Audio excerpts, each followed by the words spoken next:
And I think that's what causes our depression, because we just simply think too much outside of the basics of what, like Siffy said, love, shelter, family, the basic needs, being in the moment, being kind.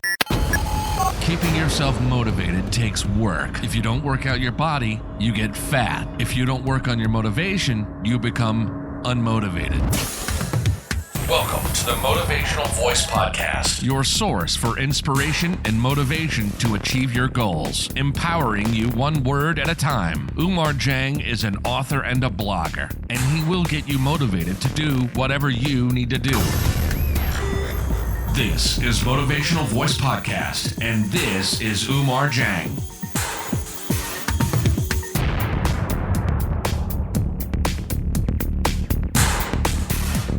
What's up, everyone? Welcome to another episode of the Motivational Voice Podcast. This is session number 14.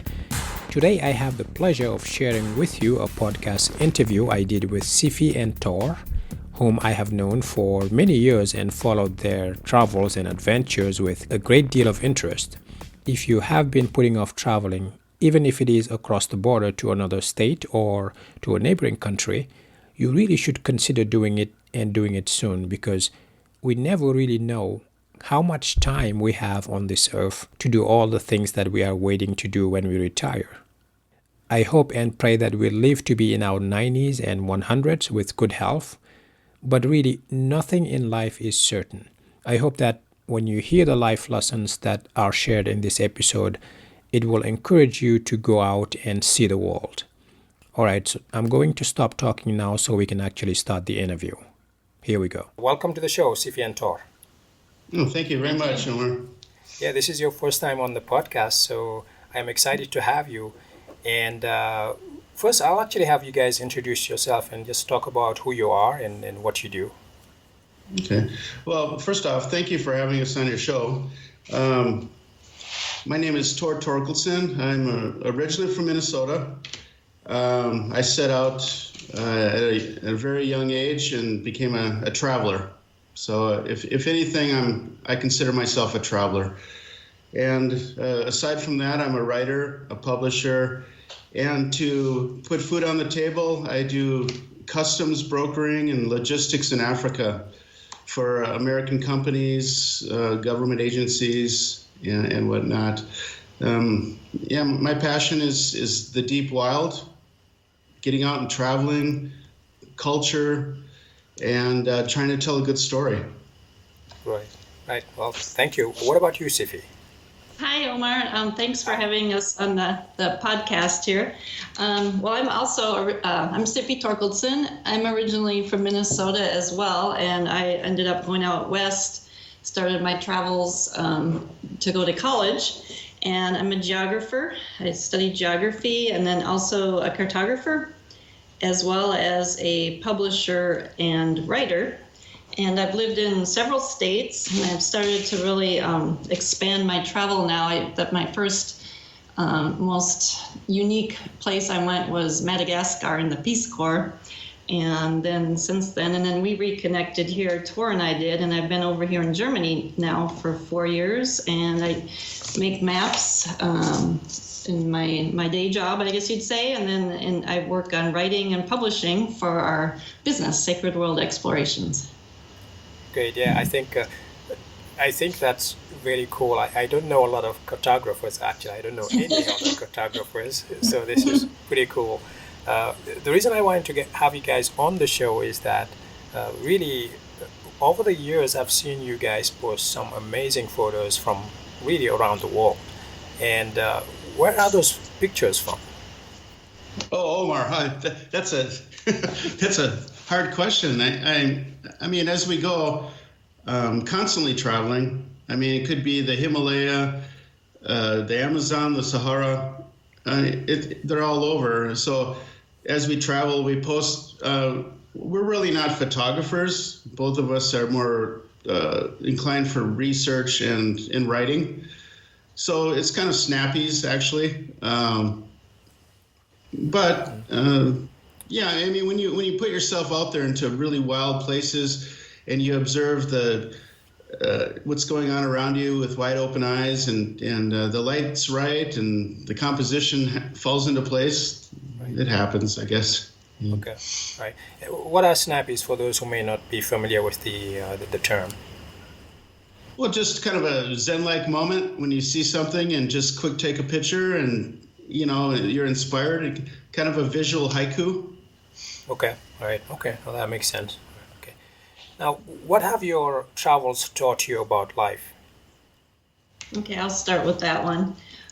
One thing I've noticed in all the places that I've traveled is there may be unique cultures, but the people everywhere are the same.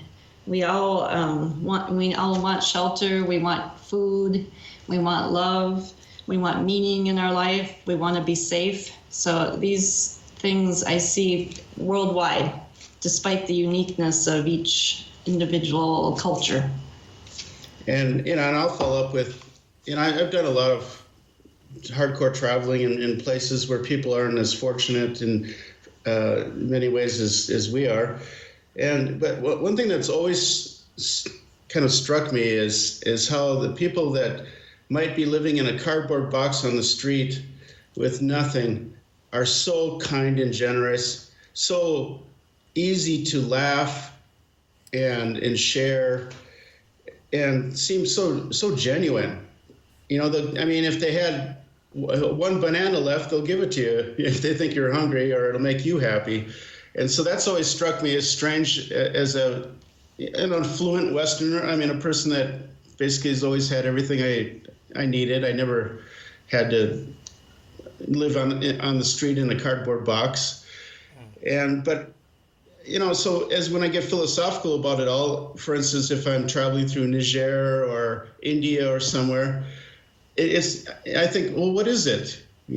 And I think it's, I don't know, we are living in a sort of existential angst, and I think that's what causes our depression, because we just simply think too much outside of the basics of what, like Siffy said, love, shelter, family, the basic needs, being in the moment, being kind.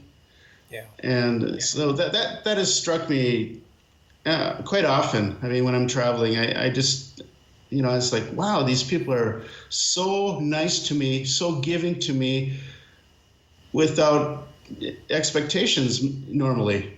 Yeah.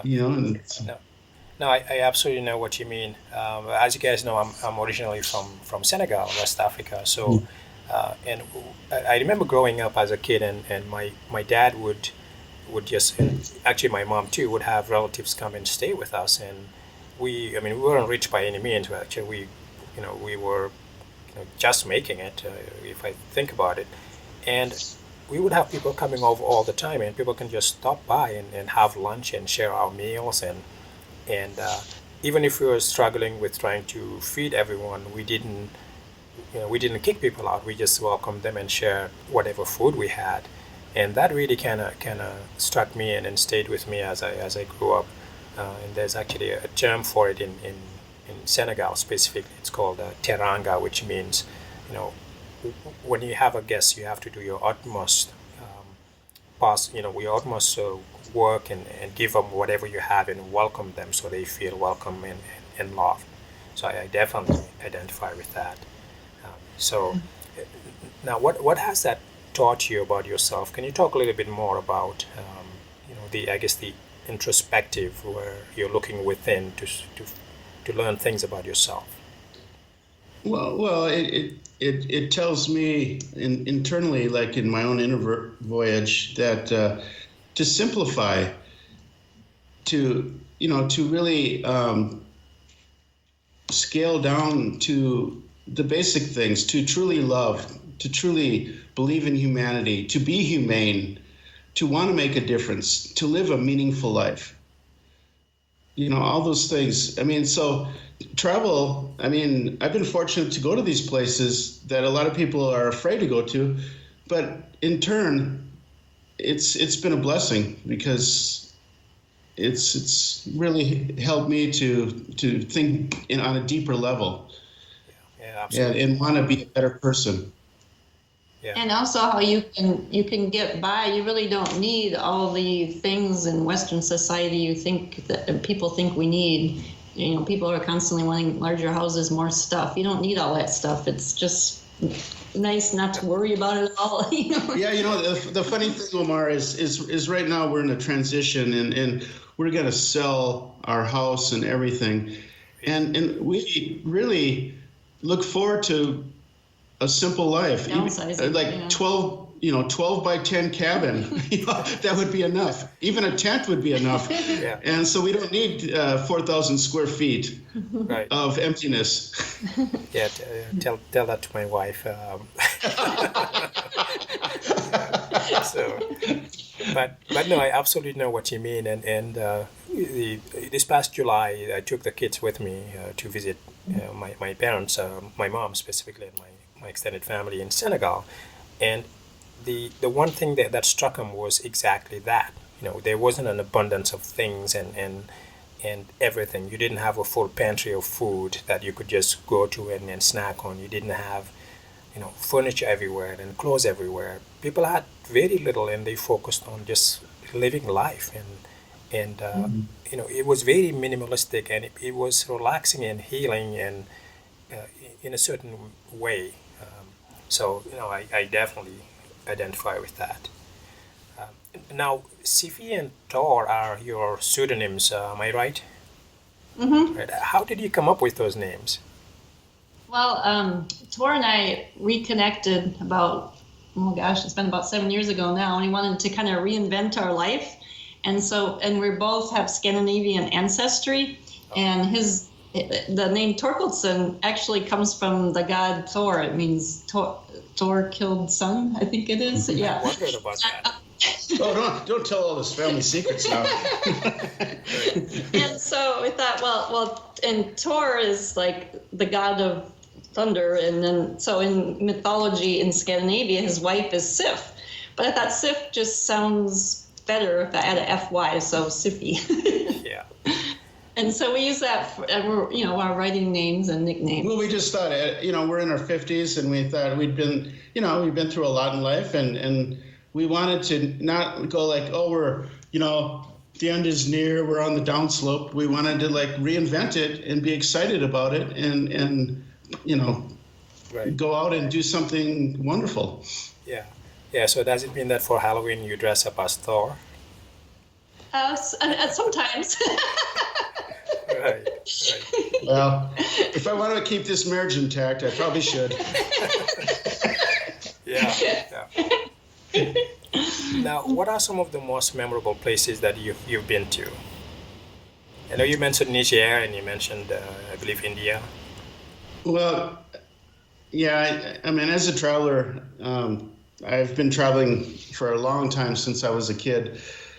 But, places, I really love deep wild. And by that, I mean like places like deep into the Himalaya, deep into the Sahara, deep into the Amazon, the Arctic, those kind of places. That's where magic happens. When you're out there, you're exposed. There's no one to pull you out and help you. So from a kind of a spiritual aspect, those places, take you to another level. And there's a lot of other places that, in travels that I'm attached to. I mean, I love Japan. I love the culture, the food, those things. I love Lake Superior in Minnesota. I mean, that's like one of my spiritual, centers for sure. I mean, that big body of fresh water. And as you know, Omar, coming from Senegal, water is huge. Yeah. I mean, I think a lot about water these days as I travel around Africa. Water is life. Yeah, no, that's... So when I think that right there in our backyard where we grew up is the largest body of fresh water sitting right there, pristine environment, it makes you think. It's a really special place. Yeah. And for me, I think one of the because I went to Madagascar as my first, it was only the third country I had visited. So that is a very important place for me, just because I learned more about the third world and how other people live. So I still have that connection there. And I went to Morocco, and I thought Morocco was I really like Morocco a lot. People are very nice, and it's just beautiful. So many different landscapes there, from the ocean to the mountains. It reminded me a little bit of California, where you have the different types of environments there, but of course the people are very different. Also, Patagonia was about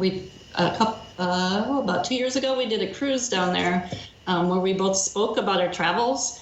And so we went from Chile around to the south, the tip of South America, and then up to Argentina. And so that was a really neat area. And people where we stopped were really nice. And it was very beautiful and dramatic with glaciers way down in the south. And of course, Europe here, I really like it here a lot. There's so many interesting things to see and do here. Greece was one of my favorite places here. I always loved Paris, Munich. There's a lot of places. Is there one place that stands out of the fold? Tsum Valley, Nepal. Oh, really? Yeah. Why is that? Yeah. It's Shambhala. It's for the Tibetans. It's called a bayou, which is a Shangri-La. Like and it's yes, it was a remote valley at over 5,000 meters, and the Tibetans came there 800 years ago. So it's way before the whole fleeing with the Dalai Lama, and we were fortunate to be some of the first people to go in there. And it was the beginning of our relationship too. So it was really wonderful to go into this. We started in a jungle atmosphere, and we just hiked for days and days and days, and we ended up in this high mountain valleys with monks and nuns, and it was just magical, and very, very wild and remote and deeply spiritual. Another place that I really, one of my favorites is southern Spain, Andalusia, where we have a little small apartment. And when we first connected, we connected there, and it's just a beautiful area. Flamenco is the main thing that's in that area, and the people are so alive. It's one of the things, like Sicily, I love that area. I love the southern Mediterranean because it's kind of a mix of the more serious Western and the more crazy, like Africa and some of these other countries. It's sort of a mix of the two, where you feel people are more alive, but yet they have a little bit more of the amenities than, say, you would somewhere further off the beaten track. Yeah, it's speaking of that part of the world, it's unfortunate what's happening in Catalonia with them declaring independence, and it looks like the Spanish government may retaliate. So it's but conflicts happen around the world everywhere, which I guess leads me into one of our questions, which is how do you deal with that uncertainty that comes with traveling? The safety aspect of things and just not knowing. Well, be prepared, be aware of your surroundings, and one thing that I've really learned in very dangerous places is never disregard anyone, embrace people. So if someone comes up to you aggressively, don't ignore them, even if they're trying to sell you something you don't want. Look them in the face and say, no mercy, or, but don't disregard people. Always and try to embrace people. Don't travel as an outsider. Try to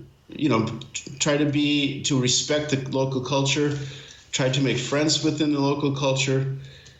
But the biggest thing I've really learned I've been in a lot of pretty hairy situations in Africa, and the one thing that I did learn over the last 10 years was engage people, don't ignore them. Yeah. And be prepared and be aware. I mean, if you're in a dangerous place, just have your eyes, all your senses aware. have several plans in place. You know, if something goes bad, have a plan. You know, and don't put yourself in harm's way. I mean, if you fly into a place, I flew into Bamako recently, and the city was under siege. That's Bamako in Mali. In Mali, and I just made the quick decision. I don't need to be here right now. Yeah. So I left. Yeah. And go ahead. Sorry.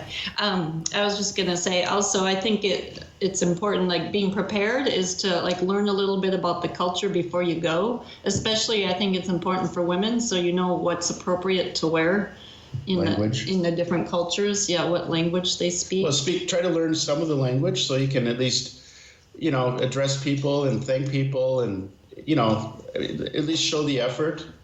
Yeah. Have you picked up any languages during your travels at all? About 20, but 20 languages. Wow. No, but not fluent in any of them. It's really funny. As much as we've traveled, it's something that we're a little embarrassed about. We have to admit that we're really not fluent in a second language where we could actually sit down and have a deep intellectual conversation in a second language, and that's a shame. And I would tell anyone out there, if you want to be a true traveler or an ambassador of the world, learn 2 or 3 languages well, because you will have a far better experience out there. I think it's important to start kids young too, like very young, like 4 or 5 years old, because I studied French since I was 12, and yet when I go to French-speaking places, I still have a difficult time. So I think when you're very young, it really helps you to pick up languages. We've decided, since we're so horrible with languages and we're so mad about that we're going to develop our own. Oh, really? Kind of like Klingon. Yeah, that's interesting. Now, where would you recommend? I know we talked about some amazing places. Where would you recommend that people travel to if they could only visit one continent or one place? Well, that was a very interesting question. I mean, that is a very interesting question. I gave it some thought, and I think if you're really in an adventurous spirit, someone that wants adventure and a little bit edgy experience, go to Africa. Africa is everything, but it's edgy, and it'll challenge you on, every day. If you're a spiritual person, and, I would go to Asia. If you wanted, intellectual culture and historical things, go to Europe. If you want McDonald's, go to North America. I'm just joking. Yeah, you have the big nature in North America, too. I'm just joking. So, for me, that's just really generally speaking. It depends on your character. I mean, what turns you on? What's meaningful to you? Or even maybe like somebody who's been studying Spanish might want to go to South America to practice just learning their language, the language better, or French to Africa, or that sort of thing. Yeah. No, that's an interesting way of putting it, kind of tagging every specific characteristic to a continent. I think that's very actually it answering true as I think about it. Do you guys have any plans to visit any other countries at the moment? Oh, yeah. He's laughing. Boy, that's a funny question. Well, I think a few people know, but we can, I think, safely announce we are doing a transect world walk. So our plan is we're going to walk around the world, and we're going to weave through sacred space, sacred landscape, emphasizing water, and long distance remote trails. And we're going to start in Canada. We're going to start where the Vikings landed in Newfoundland. And we're going to come down, and we're even going to come down the north shore of Lake Superior and then across and South America. But that's our plan. That's our dream. I had this dream since I was 16.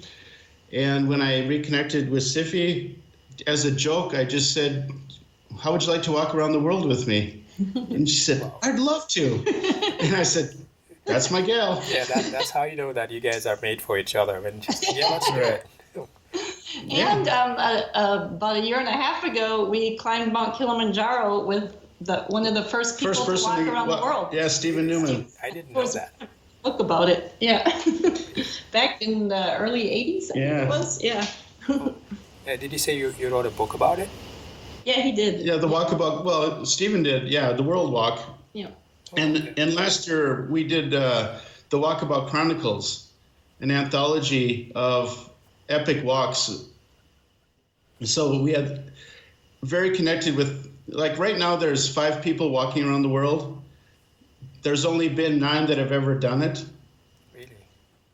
So, hundreds of people have climbed Mount Everest, or thousands. Hundreds of people have gone to the North Pole, but only a handful have walked around the world.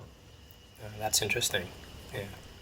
And it's something everybody can do. Walk. It's not anything. And we both have this dramatic. We both have this inner drive or meaning or to do something meaningful, something that will make a difference. Well, we don't want to just walk. As we're walking, we want to be able to collect environmental data, find out how things have changed from the past to now, and hopefully this can help for the future to help the societies. Is that data going somewhere, or we're still in the initial planning of it, but yeah. Well, it'll go probably with a university, maybe Siffy's St. Mary's in Minnesota, and of course we'll write a wonderful book.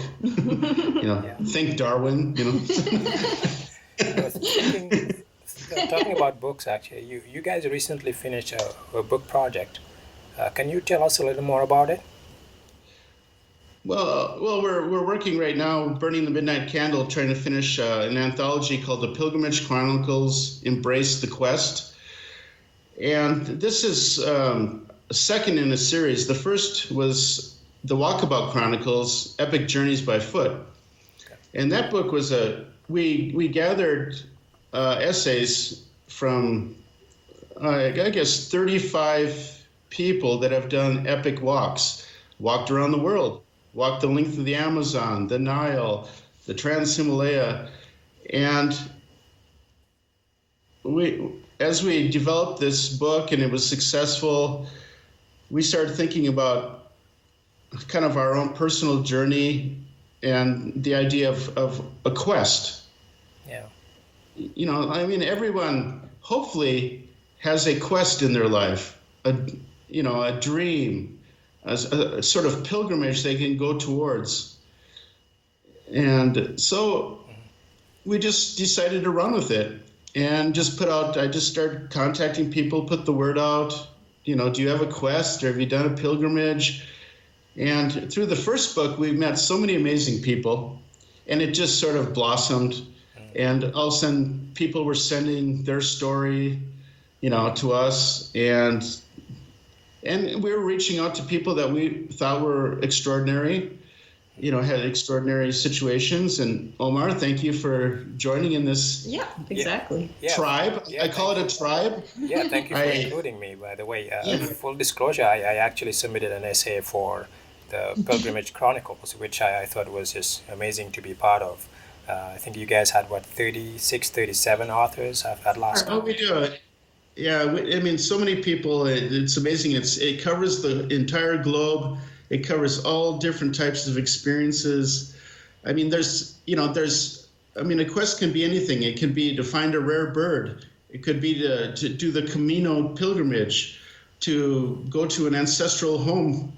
So it's going to be an amazing book. And our goal, I guess you could say, is to inspire people to go out and really go after their quest. Mm-hmm. Yeah, no, that's very true. I know there are people who spend their entire lives within a 50-mile radius, and I think everything is a personal choice. But for me, I have to I can't imagine not seeing the world, or at least parts of it. And now, is this book available? Has it been released yet? Well, It should be by the end of November. Yeah. We're in the formatting stages, but it'll be, if everything goes well, it should be available at the end of November, beginning of December on Amazon. Okay. Internationally. Yeah. All right, I'll make sure to put that in the show notes for people to check it out. And I did see some of the work that was submitted, and I gotta say, some of the stories are amazing, and seeing Yes. All the perspectives and just the choices that people make to see the world is really, really eye-opening. And I think, if anything, it opens the mind up to, if I speak from my own personal experience, when you travel, there's a certain sense of I guess, nakedness, in a nice way, that nothing is for granted necessarily, and I guess you unleash parts of yourself that you didn't realize you had in you, and that's I think this book captures that very well. So, any last words that you guys may have about travel or the book or anything else? I would just say, take the first step, be brave, accept failure, and keep on keeping on. I couldn't have said it any better. Any final words, Siffy? I would have to say the same. Yeah, couldn't have said it better either. Well, perfect. I thank you very much, guys, for coming on the podcast and sharing your insights on your own personal experiences, and of course the book. And I think you guys did a great work with the cover and just putting it together. So I look forward to seeing that once it hits Amazon and the stores. Do you guys have any a personal website or another place people can go to learn more about you and out of? Yes, we have a website, www.sacredworldexplorations.com. Okay, great. I'll make sure to add that to the show notes as well. Great. Well, thank you very much. It was a pleasure talking to you. And finally, Siffy, I know you and I haven't spoken. We've been in touch via Facebook. But yeah. So thank you very much. I'm sure listeners will get some very good insights from this episode. Thank you very much. And thank you, Omar. Yeah, well, we're going to have to go out and hang out together in the spring. We'll be back. Yeah, absolutely. When you come to the U.S., let me know. We'll have to find a way to connect. Yeah, sounds great. It'd be fun. Great. Well, thank you very much. Thank you, Omar. Okay. Keep on keeping on. That was my interview with Siffy and Tor. I hope you found it insightful as much as I did. Some of the takeaways for me were that travel is really one of the quickest ways to open our minds and put ourselves in someone else's shoes in a meaningful way. It makes us more compassionate and makes us realize that there are amazing places around the world that we were meant to see. Our problems start to become insignificant in the grand scheme of things, which makes them, strangely enough, more manageable because we see them in a whole new perspective after we've traveled the world and have seen a few things. So my advice to you is get out there, cross an ocean, and see the world. By the way, you guys can now leave me a voicemail for free through my website. You don't even need a phone to do that. So if you have any questions you want to ask me or a topic you would like me to cover on the podcast, head on over to omarjang.com. When you get to the website, you will see a ribbon on the left-hand corner that says leave me a voicemail. And just click on the button to leave me a voicemail right there on the website. Finally, I will ask you for one small favor. If you like what you heard here today, take a minute to subscribe to the podcast, but most importantly, share the podcast if you know someone who could benefit from it. Thank you very much for listening to the podcast, and as always, please stay safe and motivated. Goodbye. Thank you for listening to the Motivational Voice Podcast. If you enjoyed the show, please subscribe and rate it on iTunes. Get show notes and the latest blog posts at omarjang.com.